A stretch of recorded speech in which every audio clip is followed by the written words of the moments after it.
welcome to Tome of Uselessness. I'm Devin. I'm Dan.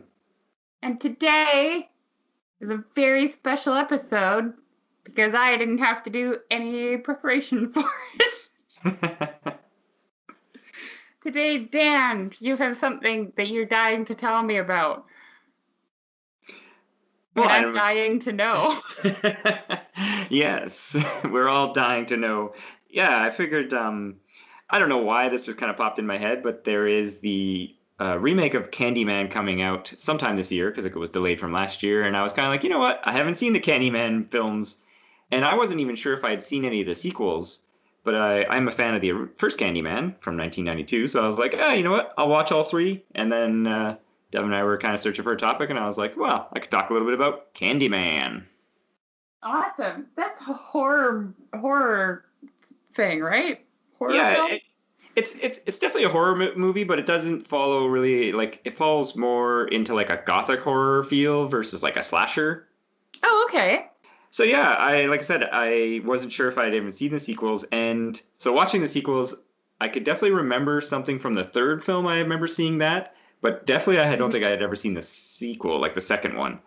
That's weird. Yeah, but I think I kind of remember that because it's like growing up, going to visit my grandparents, he had like a lot of movie channels and stuff like that. So it's like, probably, I think I saw clips of this, but the first one is the one that sticks out to most of me because, like many things, I think it's the best one. What? I know. But it's from 1992, like I said. It's got Virginia Madsen, Tony Todd, Xander Berkeley, and Casey Lemons. I recognize none of those names. I'm sure you'd recognize Virginia Madsen for sure. She's been in many things, and Xander Berkeley as well. He's like character guy who shows up in so many things.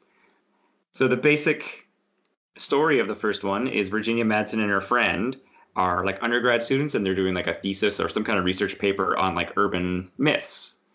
And then they stumble onto the legend of the Candyman. And that's if you say his name 3 times, he shows up in your bathroom mirror? Well, so it's any mirror if you have to say his name 5 times. Oh, okay. Yeah, so if you say his name 5 times in a mirror, he'll show up to kill you, is the legend, or to kill. So this movie takes place in Chicago, so they go to like some, projects areas, and they do some research on, because it's kind of ambiguous whether there's like killings going on or it's just like, it's kind of like a legend. It's like an urban legend, essentially. And of course they research it and they're like, it's not real, of course. So they say the Candyman in the mirror, but her friend doesn't. Virginia Madsen does. Okay. And then the weird things start happening. Ooh. Yeah. You know what? Now that you're saying this, I remember seeing the trailer for the remake. Oh, yeah. See, I haven't seen the trailer for the remake. Without spoiling too much, because I know you hate going into a movie knowing what it's about. Well, I just hate trailers. But to me, it looked like they were playing up that idea of like whether or not it's an urban legend, but like the person who says the name, it's like he doesn't know, or it looks like the main character doesn't know if it's supernatural or if he's killing people. Right. And yeah, like basically throughout the movie, while some events are happening, and even previous to it, is, she discovers some people, like there's a drug gang or potential killers that might be using the name and the method because Candyman kills people with a hook. Ooh. Yeah, so they were like, the police or whoever, it's like, it just might be a dude who's just like co-opting those methods.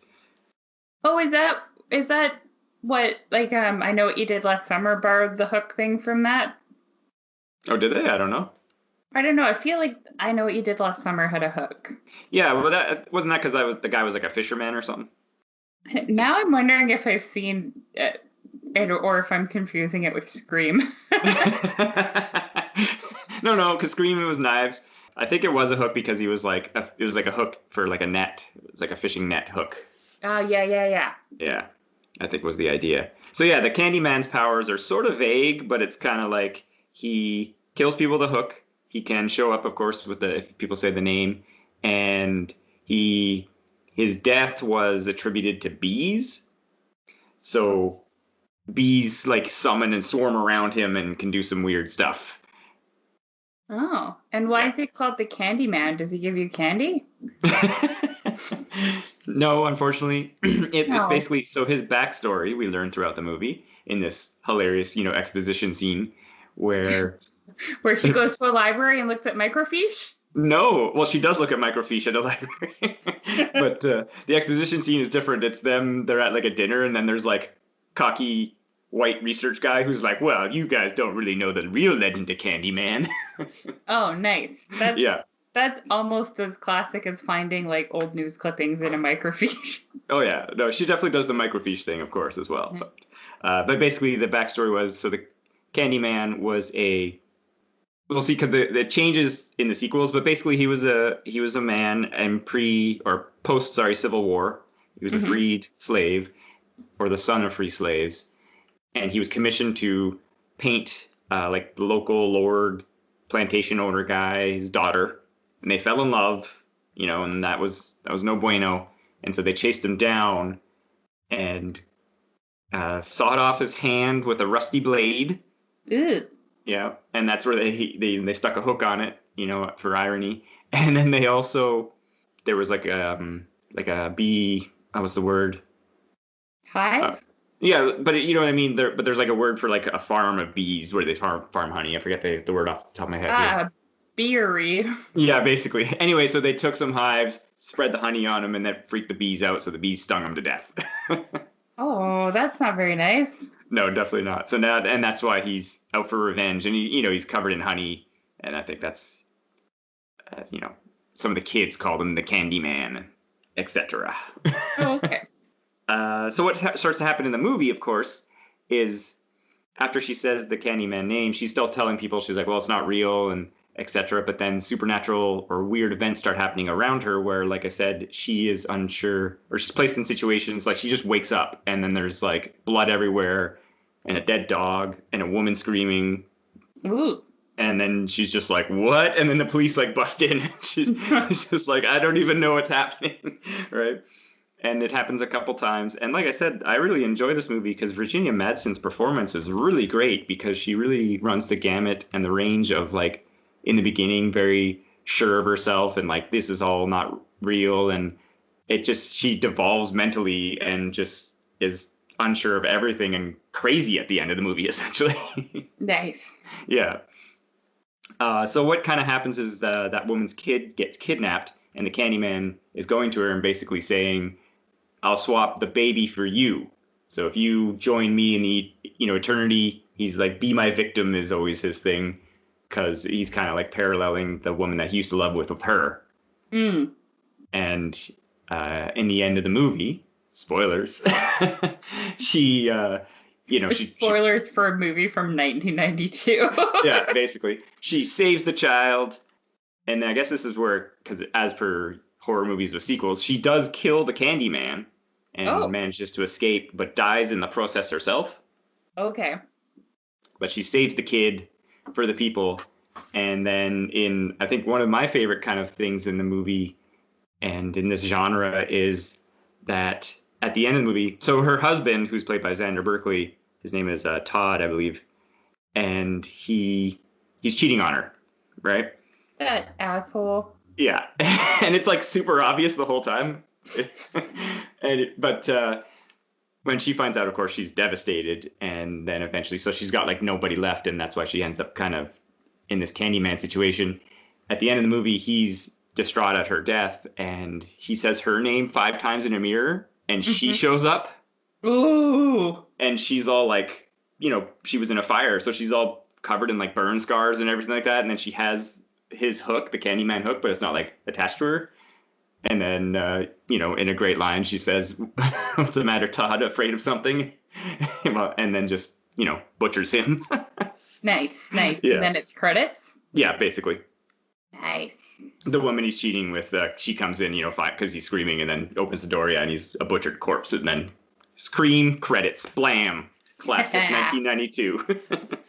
Very nice. Classic horror movie ending. You think Yeah. everything's okay, and it's not. Yeah. Well, and like I said, I really like that twist that it's like, so she didn't. join him per se, but she became her own myth, as it were. Nice. Yeah. So, but yeah, like I said, I really enjoy the first Candyman. I think it has a lot of great stuff going for it. Tony Todd's performance is really good as well. Yeah, I'm pretty sure they, digitally alter his voice or analogically alter his voice because it's 92. Good But point. Good point. Yeah. yeah, but they did a lot of interesting things because, like I said, there's the bees involved. Virginia Madsen's allergic to bees, so she was going to turn down the project because she's like, I'm allergic to Oh shit. bees. Like, yeah, like this will kill me. Oh But the director and then they worked with like the bee wranglers and they bred like anything that she has a bee on her, it's like a baby bee, so they're less likely to sting and they are less venomous. okay. Yeah. Whereas Tony Todd, again, they did breed bees for the movie. He got stung 23 times, I think it was, during the making of the movie. Yeesh. But he had a contract where he got $1,000 for every time he got stung. Oh my God. You Yeah. get it. Yeah. Stung 23 times for $23,000. Yeah. But yeah, like I said, a lot of cool stuff in that one. The story was actually created by Clive Barker. Oh, that makes Um, sense. yeah, and his original story took place in like, a like 1700s England kind of thing, but the director and the other, there was like another writer who did the script. They worked with him and he okayed the idea of moving it to Chicago in the 90s. I have a question. Okay. The Candyman was black, right? Yeah, Tony Todd he's like 6'5" and he's quite black, yes. Okay. So when he's summoned, does he only kill white people? No. Oh, okay. No, yeah, in the movie, because her friend. Because, like, to me, it would make sense that he only killed white people because, like, the white people own the plantation, right? Yeah, because of the slavery angle and stuff, yeah. Yeah, but they didn't lean into that at all. No, in fact, so I was reading, again, this may or may not be true, on some of the IMDb trivia, they did go to some, like, black groups and, like, the NAACP, I think I want to say, and they were like, hey, we're thinking about making this movie, because they didn't want to perpetuate fears to be like, Oh. a black man is going to be jumping out of your mirror to kill you. So, but a lot of the groups were like, no, it's like he's more of a Dracula type figure, and they're like, why can't a black person be a Dracula? Like that's fine, right? Yeah, that makes sense. But I then was just apparently, wondering, it would be sorry. that. I guess it would be like a more modern angle, but that would be kind of a cool angle too if you like only killed white people. Yeah, no, absolutely, yeah. And then apparently they did face some backlash afterwards by some people, but this could be real or not. I didn't really delve into the like that side of the story of it, as it were. Mm. Just the way it worked out, I guess. All right. Okay, what's the second movie about? But I was gonna say, because I think, or to kind of further talk a little bit about that, it's like it's implied a lot that other people are being killed, but the main characters we see in the film are being killed. I think aside from one, are all white. Oh yeah. Yeah. I mean, like white people have been historically kind of shitty, so Sure. I think they deserve to die in horror movies. Yeah. Or we deserve to die in horror movies.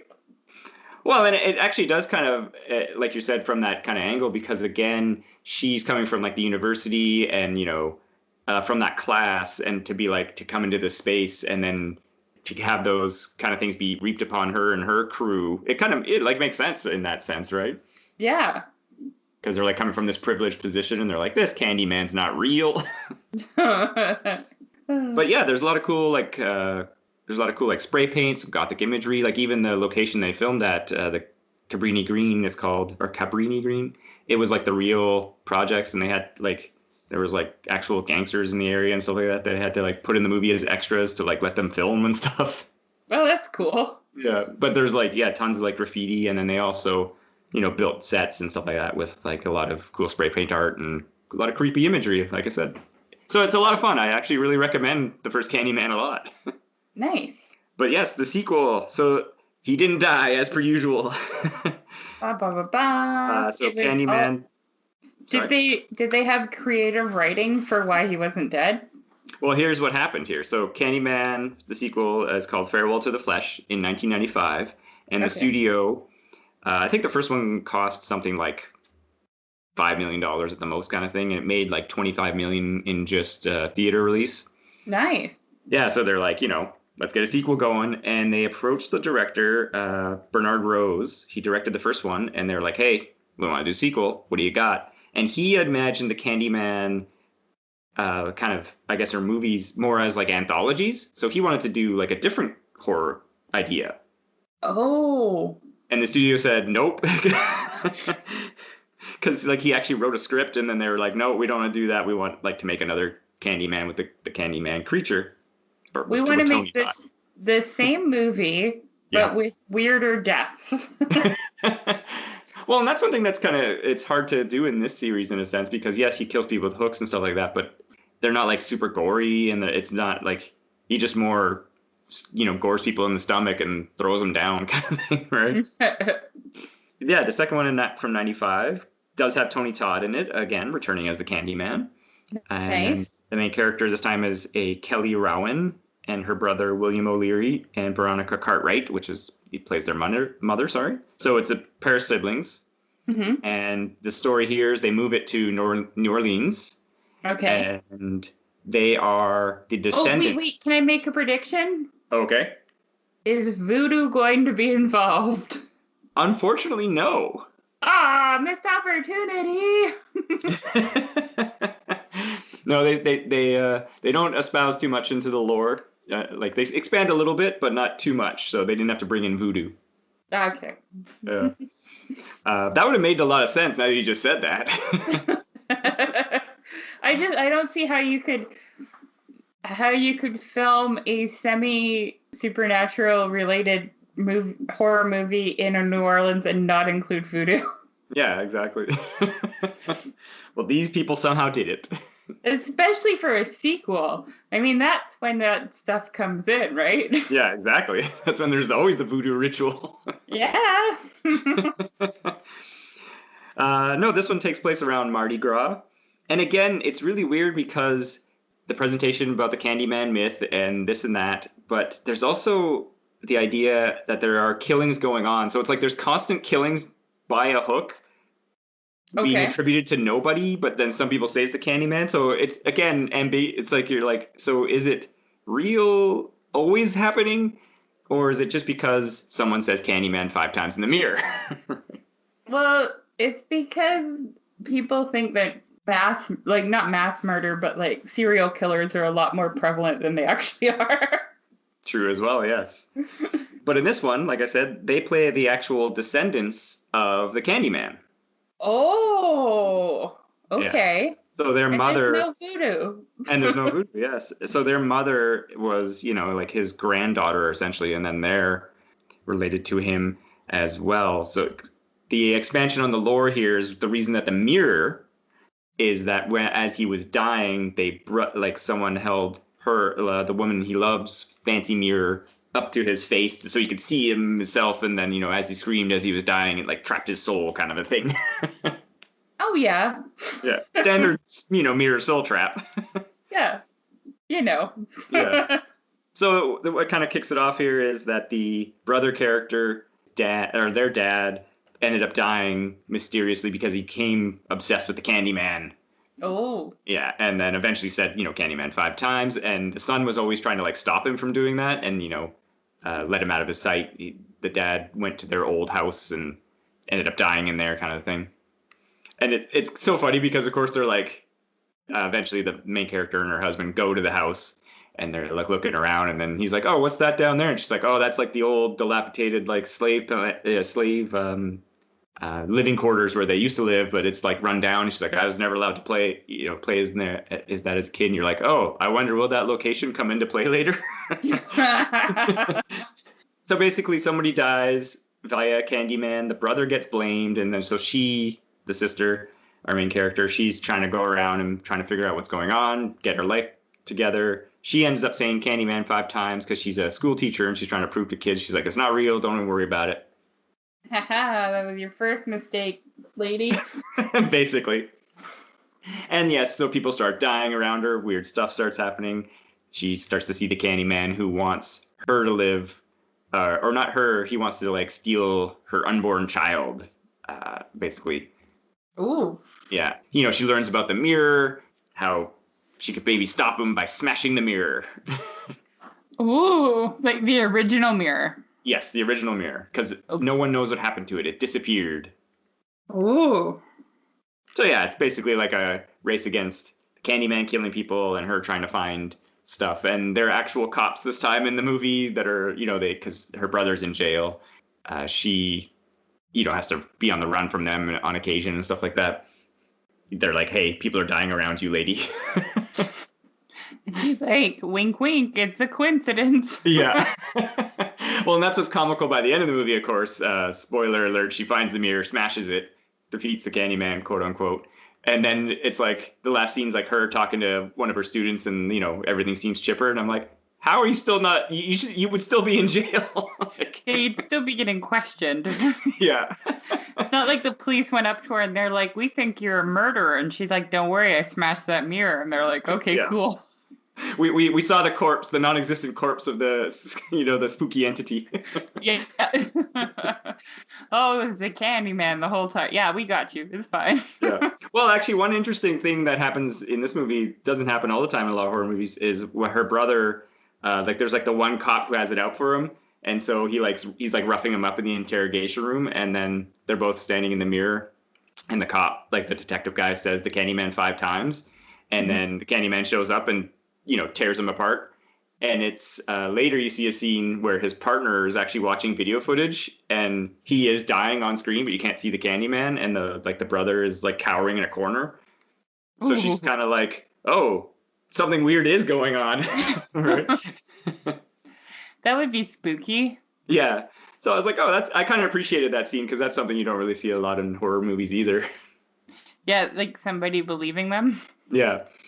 Yeah, because that one part, that detective is like part of the crew chasing our main character, and she's running down some stairs, and they have like a quick, back and forth where she's like, just get out of here to go, I'll hold them off or whatever. Right? I'll say I didn't see you. Like I said, there's some killings, there's some stuff like that, and it ends up with her in the ex-slave living quarters with some of the kids, and they're trying to find the mirror. She finds the mirror, buried in the soil, and Candyman's there being all like, I'm gonna kill people, etc. And she smashes the mirror. Nice. And prevents and stops the Candyman. Cool. Yeah. So I don't know. Like I said, I mean, horror franchises are always hilarious like that. The bad guy always the killer always comes back somehow. Yeah, I mean, I haven't seen it, but it still sounds pretty grounded, though. It hasn't gone too far off the rails yet.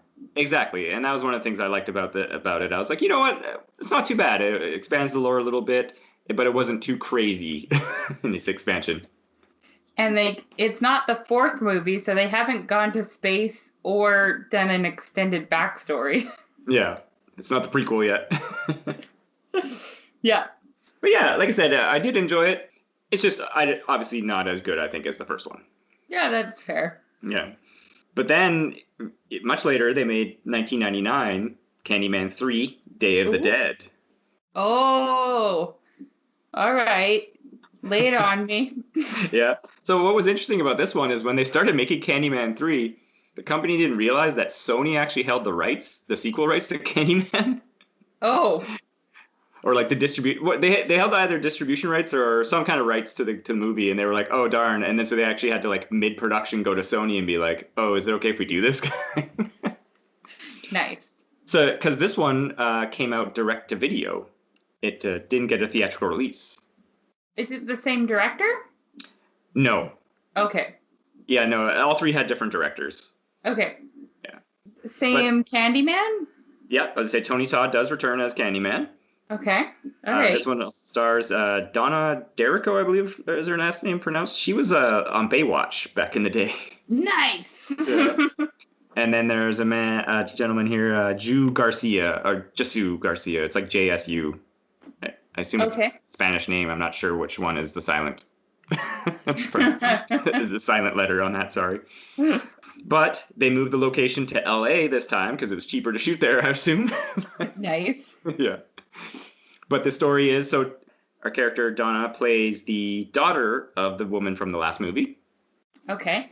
And similar kind of thing where her mother became more obsessed with the Candyman in the end and ended up either killing herself or slitting her throat or dying via Candyman some point earlier in her life.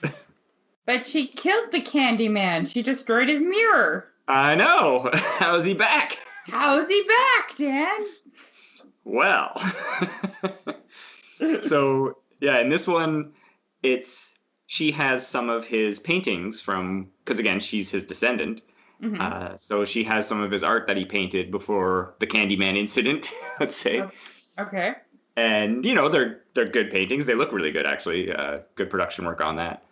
And she wants them, like, displayed and to show off the art to be like, hey, he wasn't just a Candyman killer monster. He was an artist and, you know, he was a good guy until it all, you know, racists essentially killed him.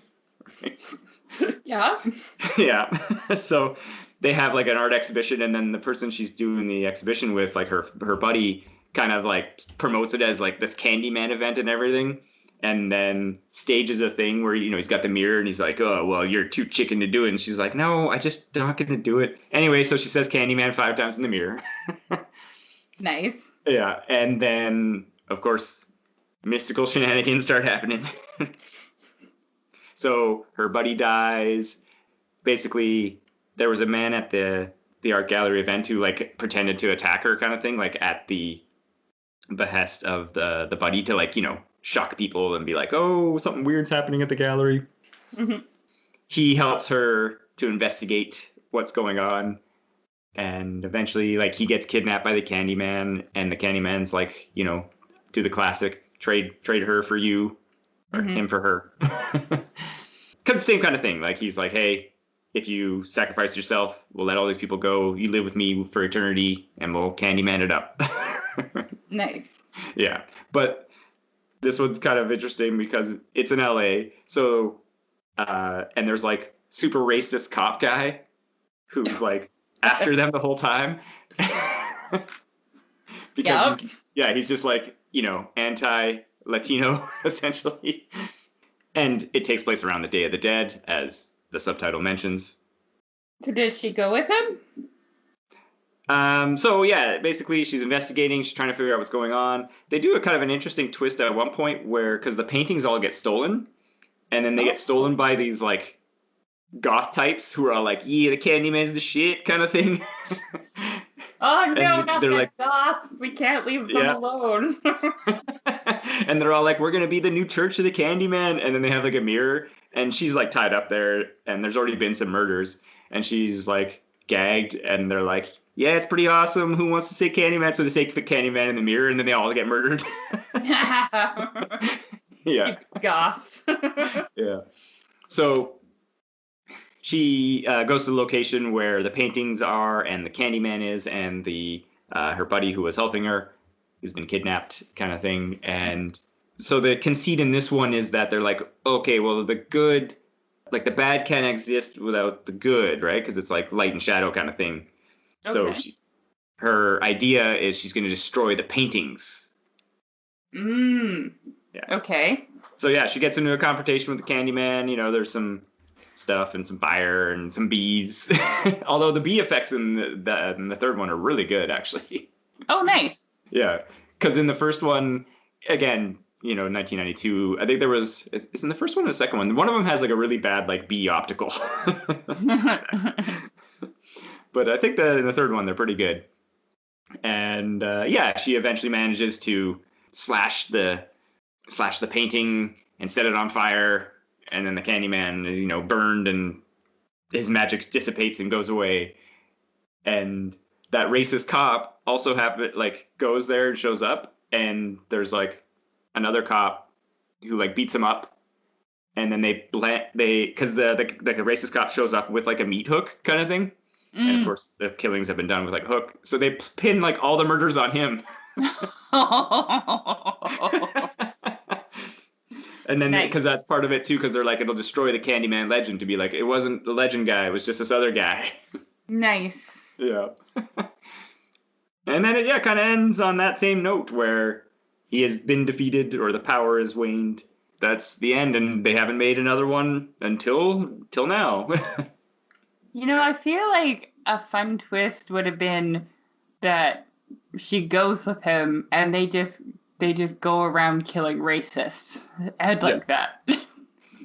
Well, and that's like I said, that's why I really like the ending of the first one as well. That it's like Virginia Madsen becomes a new killer entity, right? hmm Yeah, that's one of the things. Yeah, like I really like that. Yeah, But I do feel like that'd be a fun revenge movie though, sure. where they just go and they kill anyone who's racist. So all the white people. Yeah, I feel yeah, like that'd be a fun movie to watch.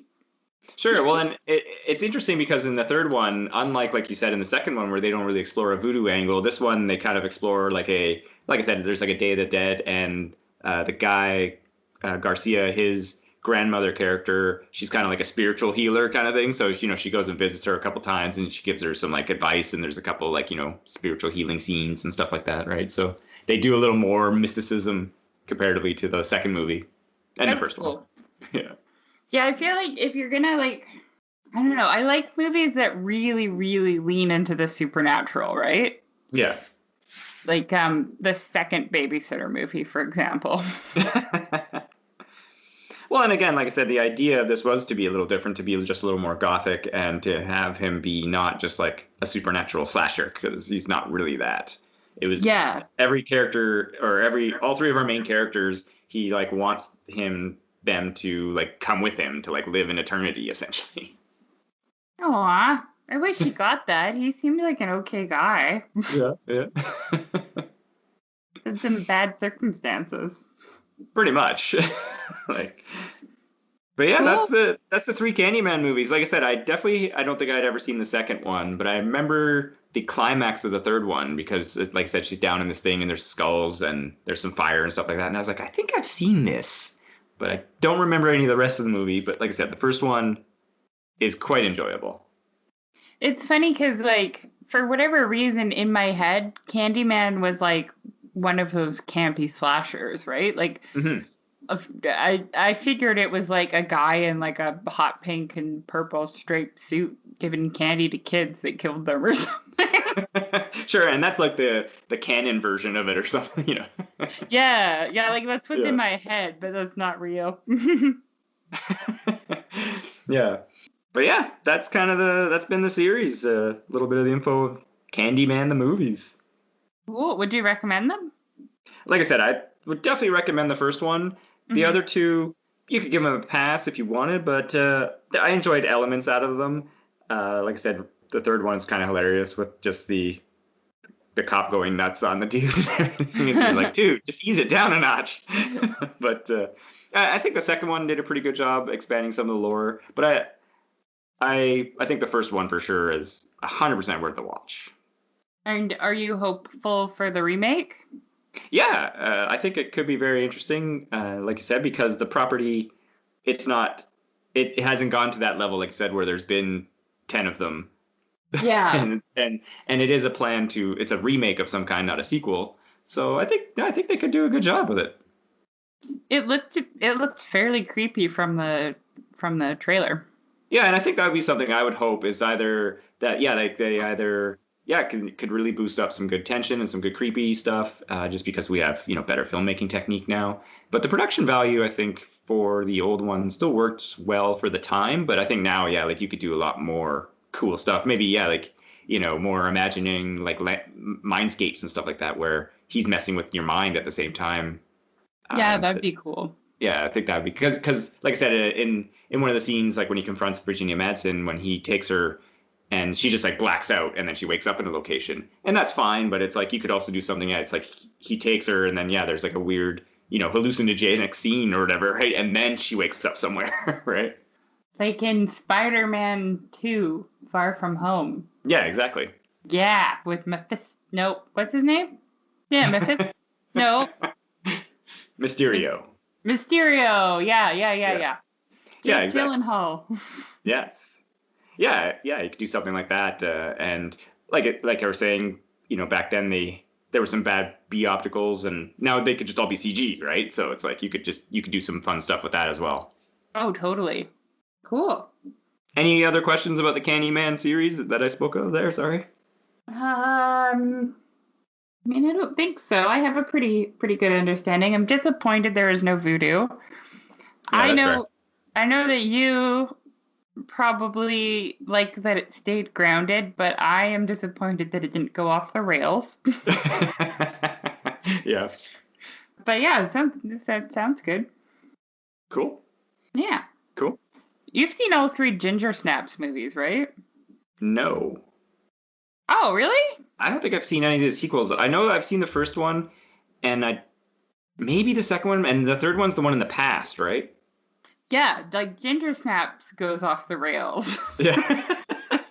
Yeah, and I think that's why I didn't see them, because I was like, I really liked the first movie. It was very interesting and well told, like coming of age story. And so I was like, eh. Yeah, because Ginger Snaps is great. Ginger Snaps 2 is about the sister, and it seems like she's like lost her mind and she thinks she's turning it into a werewolf. Right. But then she actually becomes a werewolf. And in the third one, it's really weird because they're in the past, but they're like they've gone back in time, but they don't know how they got back in time. Like they have memories from the future, but then they also know how to do everything in the past, so it's not like a fish out of water thing. It's a strange trilogy, but I dig it. That's fair. Yeah. And I was gonna say one movie that I think now it's getting better props is that Jennifer's Body with. I just watched that. Yeah, it's good. Yeah, I watched it like literally 2 days ago. Yeah. Because I've heard all this buzz that it's like you guys are just mean to Megan Fox, and you said it was a bad movie, and I actually really enjoyed it. I thought it was really fun. Yeah, I also really much enjoyed it. I was like, yeah, people were right. It deserves more props than it got for sure. I also, spoilers for a 2008 movie. I really enjoyed that she became like possessed with a demon because they thought she was a virgin and she wasn't. That's like the best twist ever. Yeah. Yeah, it was really, really well done. Mm-hmm. I don't know. I don't think I have anything else more to say about the Candyman. Just don't say Candyman 5 times in a mirror. Did you do it? No. Why, are you scared? Yeah. Candyman will come and get me, or at least he'll get other people around me. Oh yeah, you better not. I don't want to get hook-handed. Yeah, that's fair. Plus, it'll be a lot harder to do a podcast all by yourself. Yes. I guess we'll wrap it up then. Yeah, it was a lot of fun. Yay! So if you enjoy us, you can listen to more episodes, I guess. I don't know. What do we tell people now? Follow us on Instagram. It's sure. Tome of Uselessness. Email, tomeofuselessness@gmail.com. Yeah, visit our website. Yeah. Tell your friends about this podcast. Tell them it's the best podcast since sliced bread. Now I have to make a really bad podcast called Sliced Bread. I'm sure there is. I hope so. Stay safe. Thanks for listening. Have a great whatever day you're listening to this. Bye.